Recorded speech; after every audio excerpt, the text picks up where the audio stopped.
All right, makeup there. My makeup is on. And we are recording. I should do a whole thing on how to do natural makeup without moving. You could definitely pull it off. Do you remember the first time we did this and it was on Facebook? Oh my God, we had so many problems and we had so much anxiety trying to figure out how to make it happen. Two anxious women meeting each other for the first time on a technology we barely understood. It's really sad. And I had to like prop it up on a shelf like high above me, and I was like straining my neck and like the worst possible point of view. It was awful. And then when you look it up to see when it pops up, it's just like my big face, and oh, it's so bad. There's no way it's your big face, by the way. Oh, it's my big fat face. But, I really don't believe it. I was just writing your bio and it was making me appreciate you. So I'm just going to say for the people listening, Amanda and I first met because she wrote an incredible book called Little Panic.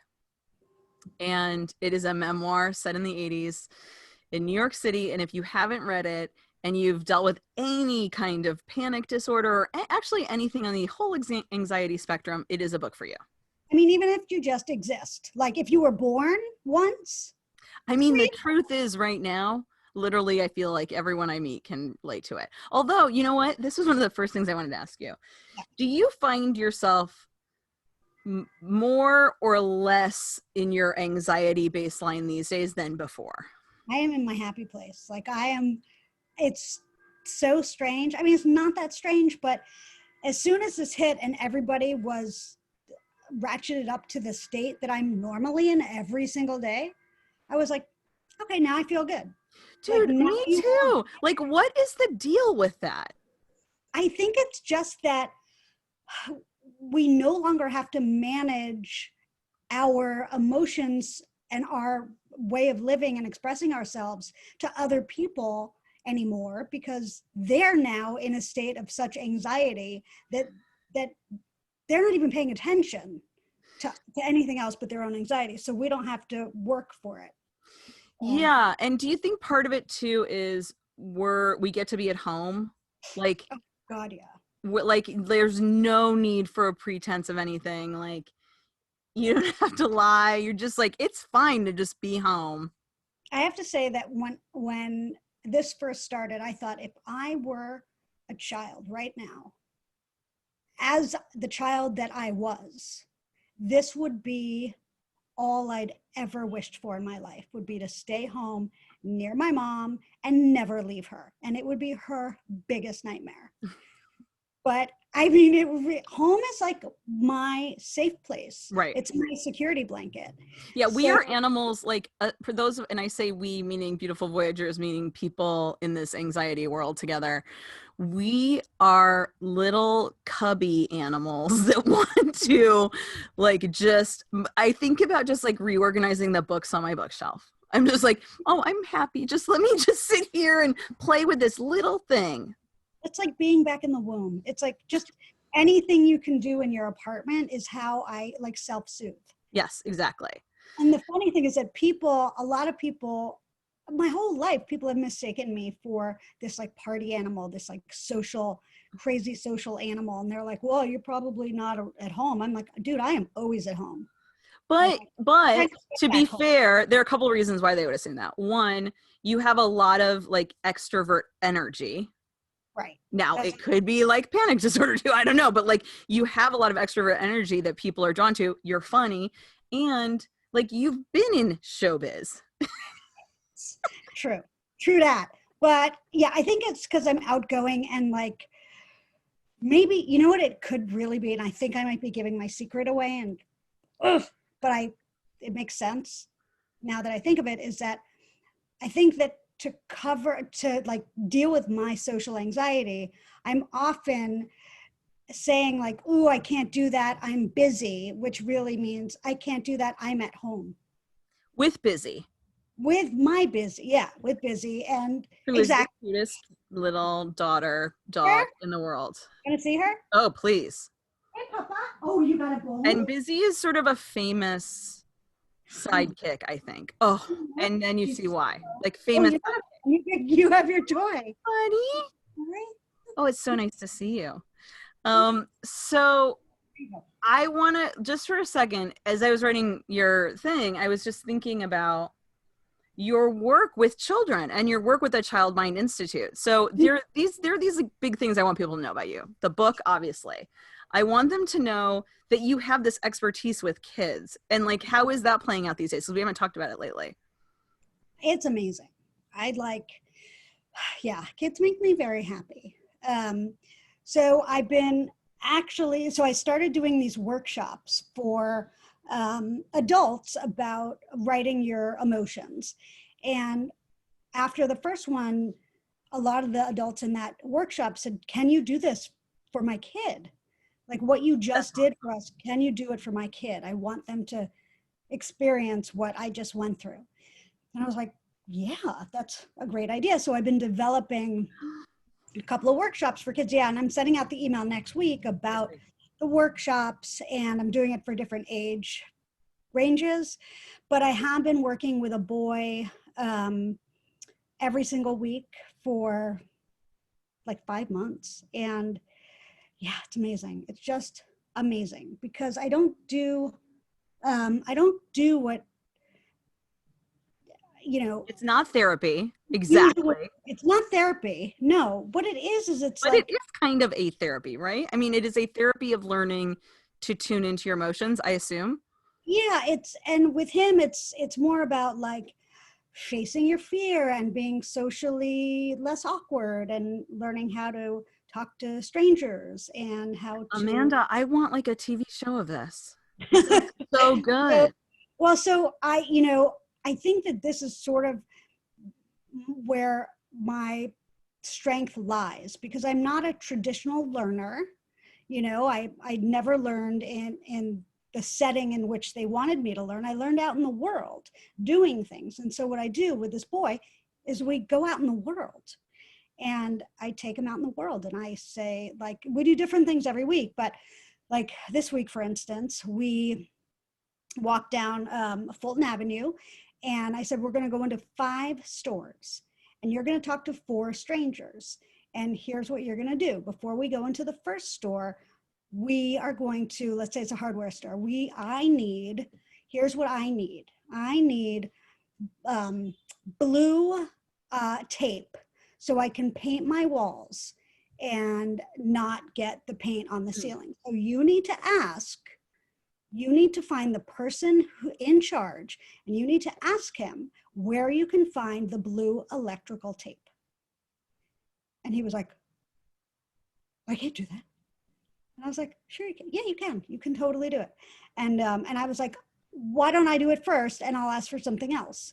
And so I went and I did it. And he was like, okay, that person's not so scary. And so then he did it. And so we've been doing things like that and just watching him get more and more comfortable is like, I feel like I've given birth to him. It makes me so happy.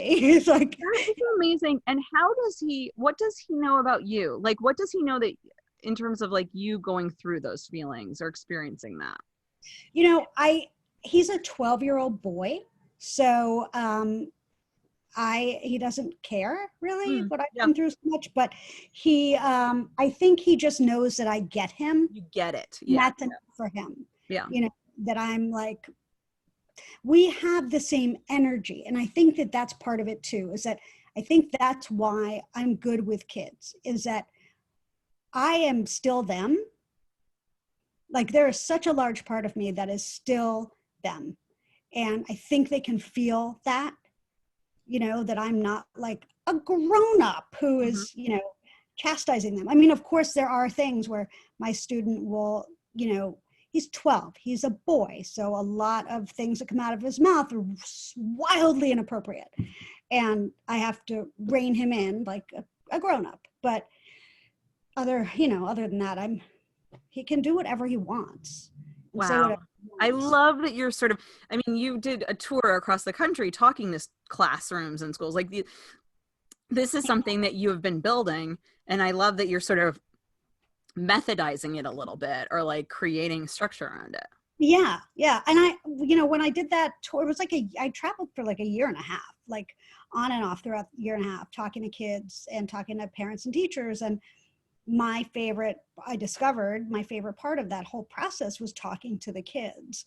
And, I would build in like an hour after my talks for the kids to just talk to me. And it was selfish because that was my favorite part. And so I started to learn that um, what I thought would be most helpful for kids now, you know, present day. And it really is to just take them outside and into the world and show them that reality is only terrifying in your mind, Right. and that there's a way that we can approach the world together that will take some of the tension and the heat out of the encounters that they can have in the real world. You know, So true. It's so true. Do you want to bring on more students and do yeah, this? Okay. So this is like now a I love. section of Amanda Stern life is going to be this. I Because mean, the other section, which of course I have to talk about, is Bookable. oh my God, yeah, I totally forgot. No, I didn't. How could you forget about? I'm Yeah, kidding. it's I didn't amazing. It's amazing. It is the best book podcast out there, period. Like for real. do.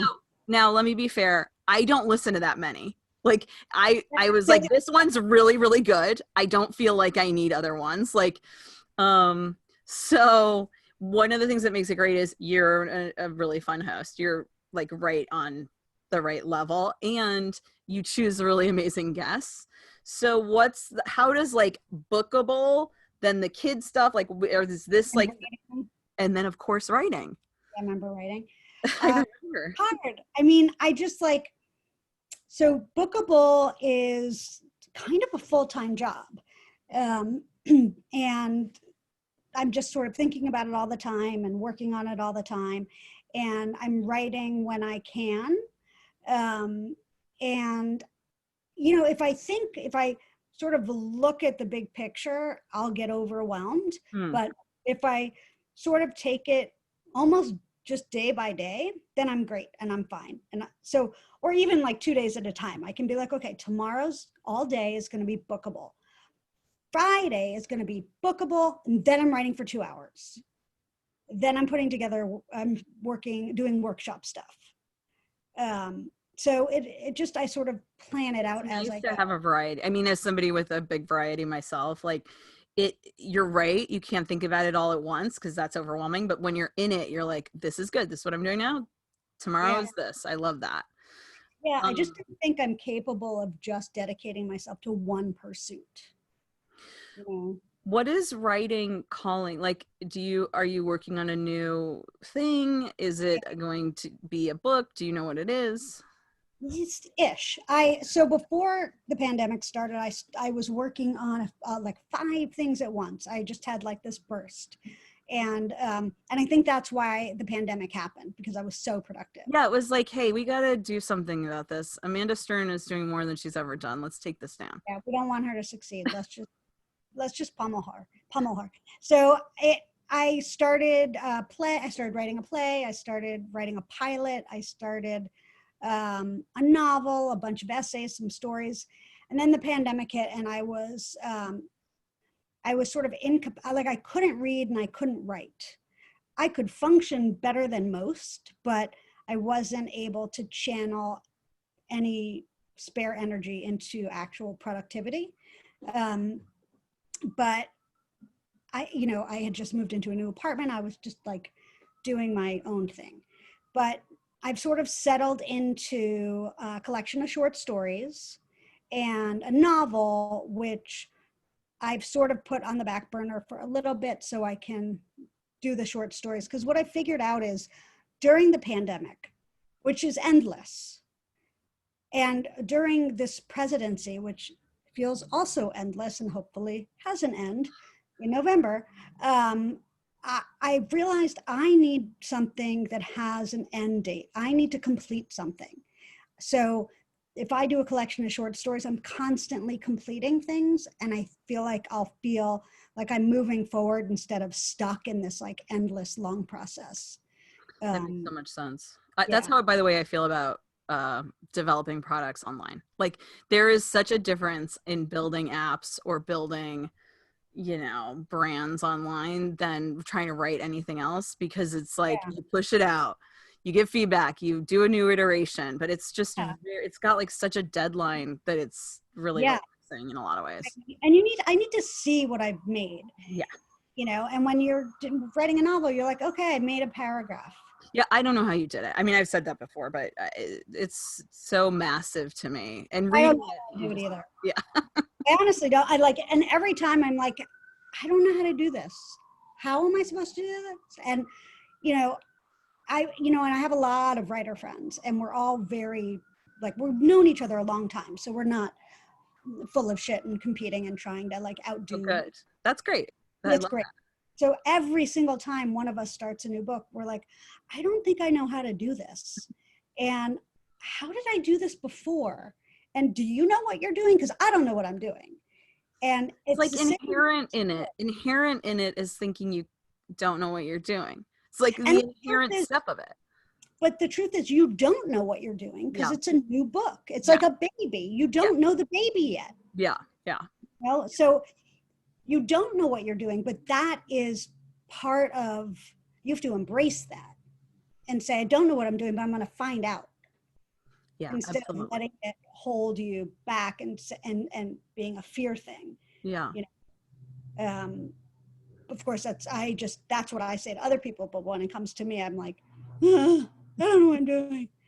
How has writing your book and now being all this time later sort of finding your niche with kids, how has it affected your thoughts about yourself as a mental health advocate? Like what do you see your role as being, if you even do think of it that way?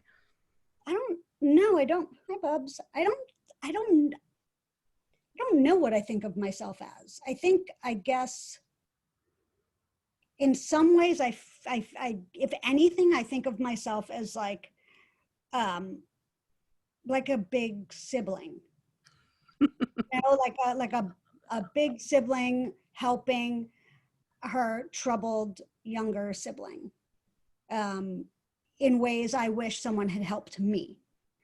And I mean, yeah, I don't have a sort of a title or You a have such a primary relationship. I've said this many times before too, about with your younger self. Like it's so close. It's so you're so aware of it, like more than anyone I've ever known. I think she is like right there with you, your younger self. Oh yeah, it's weird a little bit how present my kid is, my kid self. Like, and I think a lot of it has to do with the fact that when you grow up with an undiagnosed emotional disorder, you're all you have is you.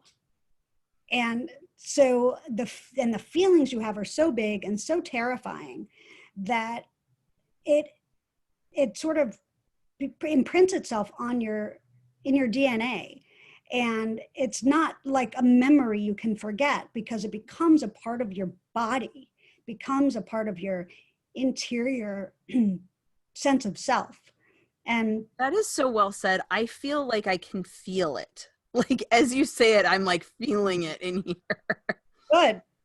Well, that's what I do with my workshops, is I with adults, is that so much of feelings, this is it, so much of what I felt when I was a kid, was with my body. So anxiety is so somatic. Yes. And my body was so loud, just like the vibrations, the heaviness, the dread was so thick and um, I just vibrated with fear all the time. And that is those are my memories. And I think that's why my kid is with me, because my memories are not in my brain, they're Mhm. in my body. And so I think what happens is, when you grow up, you lose connection with your kid self, because your kid self is, you have memories that you make with your mind instead of body Mhm. memories, somatic memories. And so what I do when I work with people is to write about emotion is that I bring them into their body memory and into the sensations of emotion, which live, in your chest, in your throat, your stomach, How do people sign up for these workshops? Just, I want to make sure if anyone's listening, they know how to do it.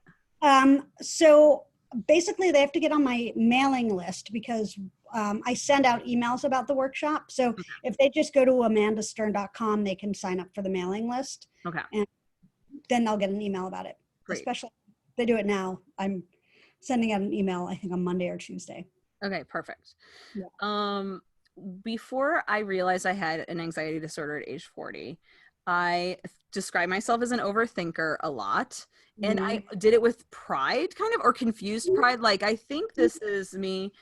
Did you ever think of yourself as an overthinker? Like, did that phrase ever mean anything to you or no? Never. It's so strange. Never, ever. But I think for me, a lot of it had to do with intelligence and that the way that my anxiety interfered with my learning caused so much confusion for people that I grew up being told I had a learning disability. And in the 80s, that meant stupid. Mm-hmm. And it was like code for. Yeah. And so I really grew up feeling like I wasn't smart. I wasn't intellectual. I wasn't a thinker. Mm. So I didn't realize until it was pointed out to me when I was probably, in my mid to late 30s that I was so stuck in my head. Mm-hmm. And that being stuck in your head meant you were thinking too much. You were overthinking, overanalyzing. And when I first heard someone say you're being too analytical, I remember my response was, no, that can't be true because I'm not, like, I didn't say I'm not smart, but I was like, because I'm not bookish. Yeah. I'm not, which is hilarious. Hilarious now to think. I'm not bookish. They're like, but yeah, you are. And I'm like, nope, not bookish, not intellectual, not, they were like, yes, you are. And I was like, I don't think so. And it took me a while to realize that the terminology that was used when I was a kid around learning was just so flawed. Yeah. And the way that I received the information was so global that when I was an adult and people would, say that I was intellectualizing or overanalyzing or critical, those were the same words that were being used, when I was a kid. Oh, she's not she's her she's not analytical. She just isn't analytical enough, or yeah. She's her critical thinking is this, her whatever. I'd overhear snatches of conversation about me, and it was an intellectual. I would hear my mom say like, "Well, does she have an intellectual disability?" And I'd be like, "I have an intellectual disability." So I just really incorporated a lot of what I heard because no one really talked to me about what was going on, and they were wrong anyway. Right. So the 6-hour answer is no. I never did, but now I do. What's interesting is thinking about overthinking and overfeeling, how those things attach and why being stuck in your head so much. I mean, is it overfeeling how somatic this experience is, or is it underfeeling? I don't know.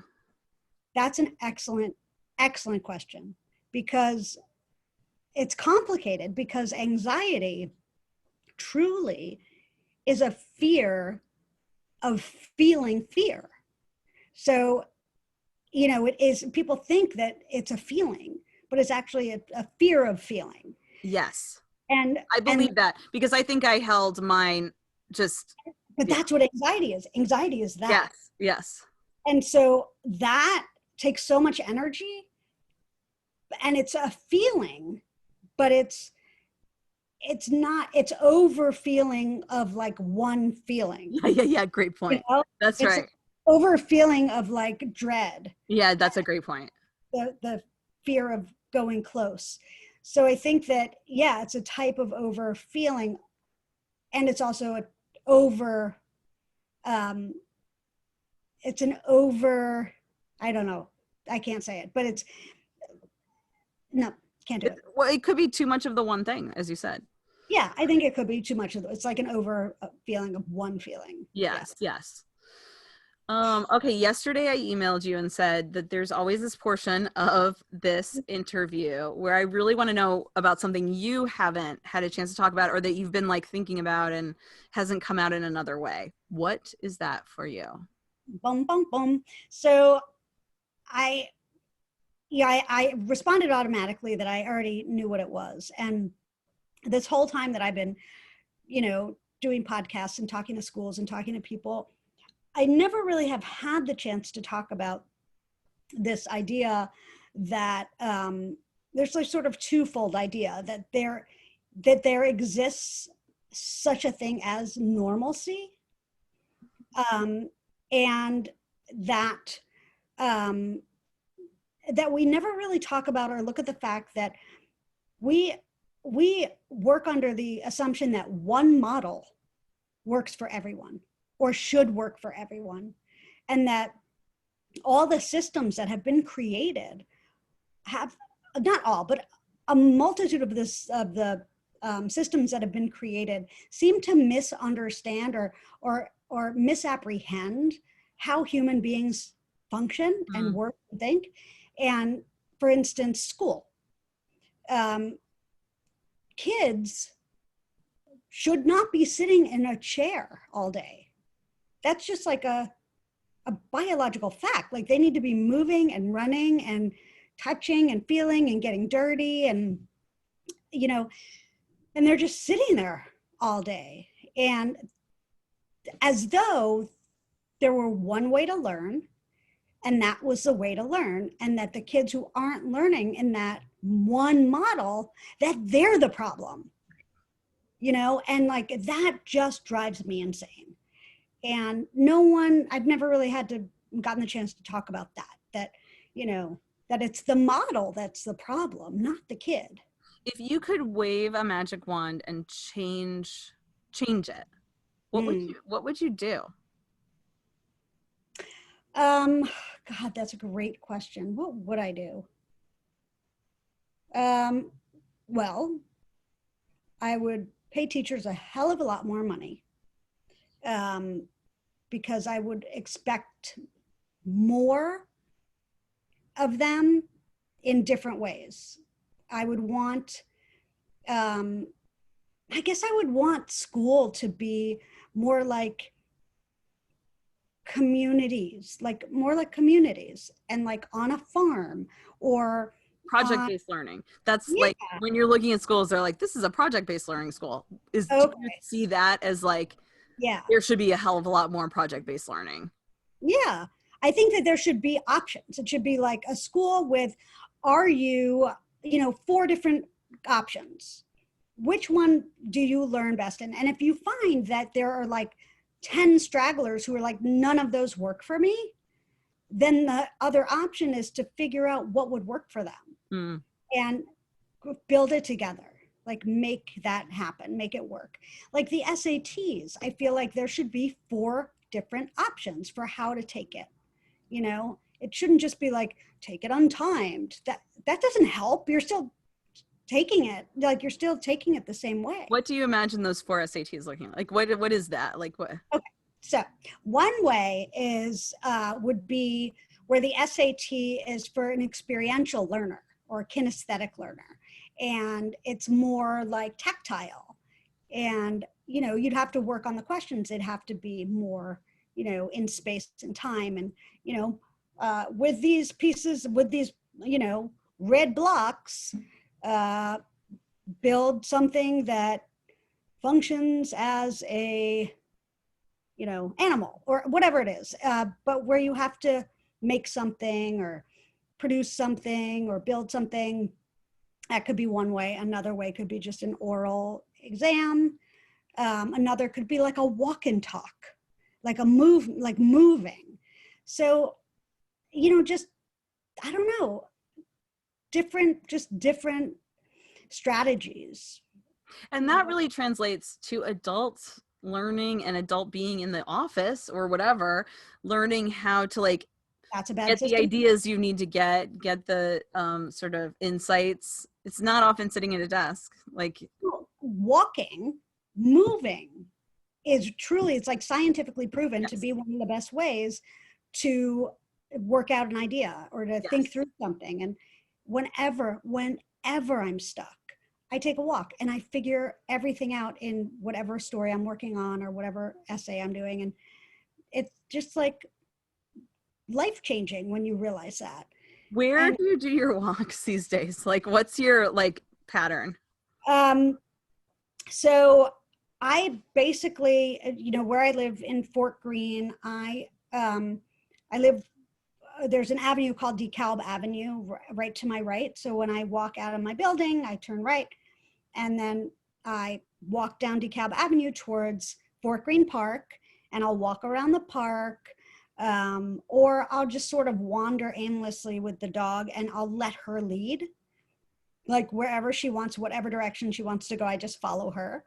You listen to podcasts, or are you just allowing yourself to be in the moment? I don't listen to any. You. I have a hard time not, and it's definitely something I need to work on, but I have a really hard time not feeding my brain constantly. Like I am a podcast nut. It's just right, but you're also probably in doing that. It's probably like an unhealthy strategy for not thinking. I'm sure it is, because as soon as I go on a walk, I want that podcast in my ear. Right. So you're right. All you have to do is just say, I'm the reward for not listening to a podcast on this one walk is whatever you want. Like some chocolate chips. Buy me something. No, I'm kidding. Just whatever you want. Yeah.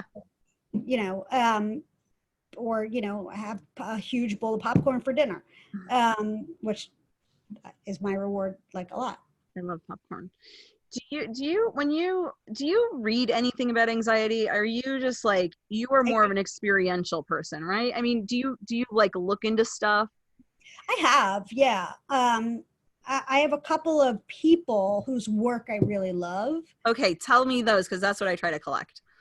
Oh, okay. So yeah, I don't do a ton of that kind of research and work, but when I started doing working with kids and doing research and doing all the talks on tour, I would get a lot of answers where I had questions where I knew the answer in my body, but I didn't have the articulation. So I started reading more. Anyway, there are two people I really love. One is a woman named Tamar Chansky, and she is a psychologist, and she wrote like 25 books. They're all like free yourself from. So freeing yourself from negative thinking, freeing yourself from anxious thinking or anxiety, freeing your child from anxiety. So her books are great. What I do though, and this is weird, but it's been very helpful to me, is I haven't done it in a while, but I used to read a lot of parenting books about childhood anxiety and how to help a kid, because now I'm an adult and I can read what would have been helpful for me as a child and just apply it now. So that's been helpful. And then there's this other guy named Robert Leahy who wrote a book called The Worry Cure, which I love that book, by the way. Did I tell you about that book? My neurologist, when I was diagnosed, the day I was diagnosed, handed me The Worry Cure. John Gottman, is it? The one about your body. Bessel's book. Bessel. Wait, what is the name of this book? It was something like The Mind-Body Connection. Did somebody write a book called The Mind-Body Connection? Yeah, I'm sure many people did. I know. There's like this Sarno. I love John Sarno. Oh, The Divided Mind. It's John Sarno, yes. So she handed me The Worry Cure and John Sarno, and I went home and I was like, both were just so good. Love Sarno. And so relevant. But The Worry Cure, I feel like its name is worse than, I mean, I never would have read that book. It really needs The worst title ever. Worst title for such a good book. Such a great book. I know. And that's when every single talk I give, I tell people about the worry cure, and I say, it's like an Elena Ferrante novel. Don't worry about the cover. Like, the covers are hideous. Or the book is amazing. The title is awful. The book is life changing. Life changing. It's such a good advice. Oh, Okay, my last question is, and you may or may not be able to think of this. What is your latest win? Like, what is something that really you're sort of savoring?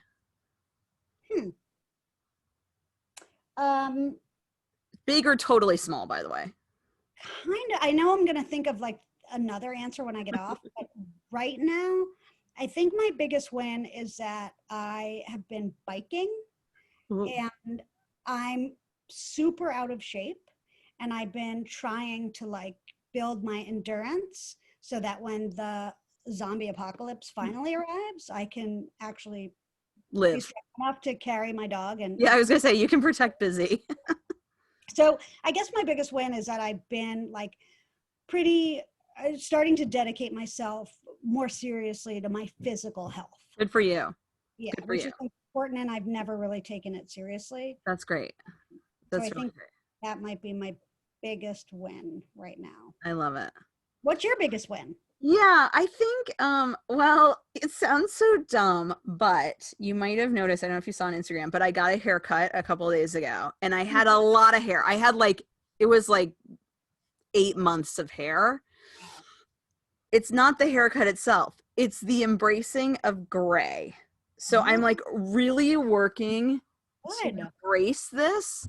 Good. And in doing it, I am finding a level of freedom and solidarity with other women. Like when I actually see other women that are growing out gray, I am like, oh, hey, you, I know you. There's like something really, I mean, I spend too much time looking. There's like these hashtags on Instagram where they show the women growing out the gray. And I like go back and I mean, it's actually super fascinating.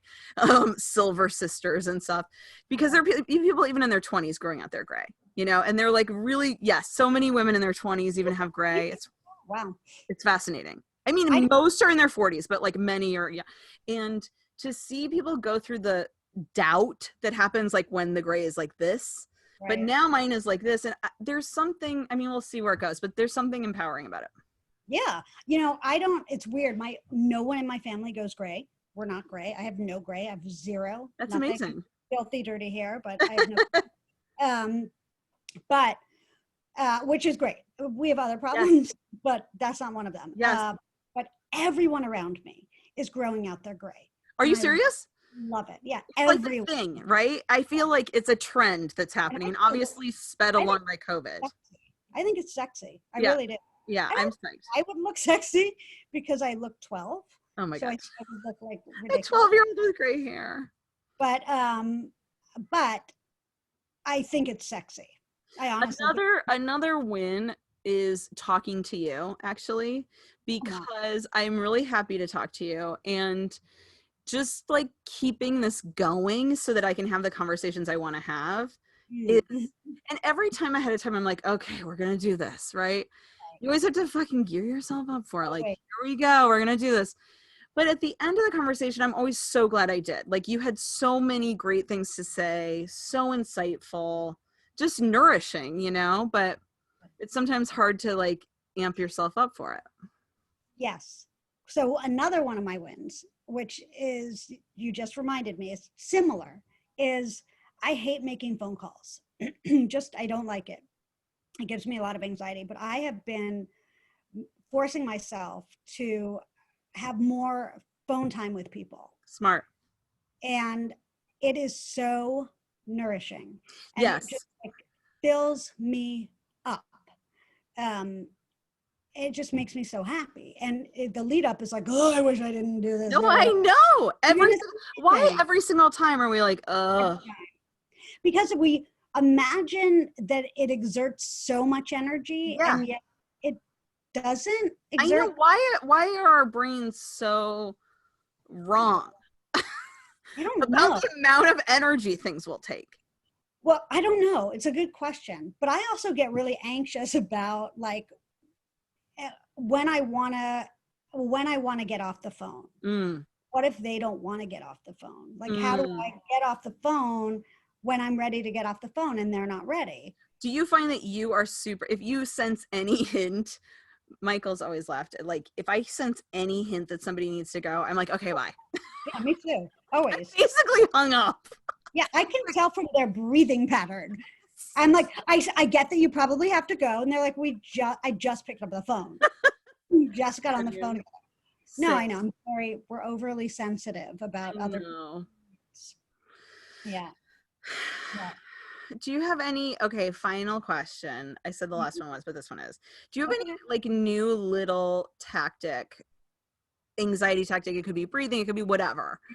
Bike riding maybe, but that is like helping you, or a catchphrase or anything? I'm not sure if there's anything that's helping me right now because I'm not really super anxious, Oh, but that's amazing. Yeah. I did develop a little system with one of my closest friends. And it was developed because she was going through a lot of like a really hard time about things that had nothing to do with COVID or anything. But she was having trouble like reaching out for the help that she needed, or like letting her friends know that she was really struggling. And so she would sort of disappear and we wouldn't know that she was isolating. Or so I came up with a system and I said, listen, when you feel that you need someone to talk to on the phone and you feel like you just need some contact, just text me any number, just 701, I don't care, any number. And as soon as we developed that, like she started doing it. Amazing. So I passed it on to other friends, and they've started doing it. Does the number correspond to the amount of like Nope. no meaning? No meaning. It's just like, whatever is closest. Amazing. If they're lying in bed crying hysterically, I don't want them to worry about what the fucking number is. Right. It just not a letter, just a number, not a letter. That's awesome. Yeah. I love that. That's a really good one. It's a good one, right? So I actually haven't used it yet, but I'm excited that it's, trademark pending, but I'm excited that it's been developed so that I can start using. It will always be as shared by Amanda Stern, author of Little Panic, Go to the Link, blah, blah, blah. Yes. Send a number. Yes. Thank you. Thank you so much for spending this time with me and sharing your amazing wisdom. Thank you for asking me. I love talking to you all the time. I am honored. I am honored. And I'm also just glad to see you, actually. I'm really happy to see you too. Yeah. And the color of that room is astounding. I mean, I do my little talks about how color can like affect your feeling. That makes me very happy. Yeah, good. I I might want to do that in my new apartment. Yes. Bring color in. Okay, I'm going to stop the recording.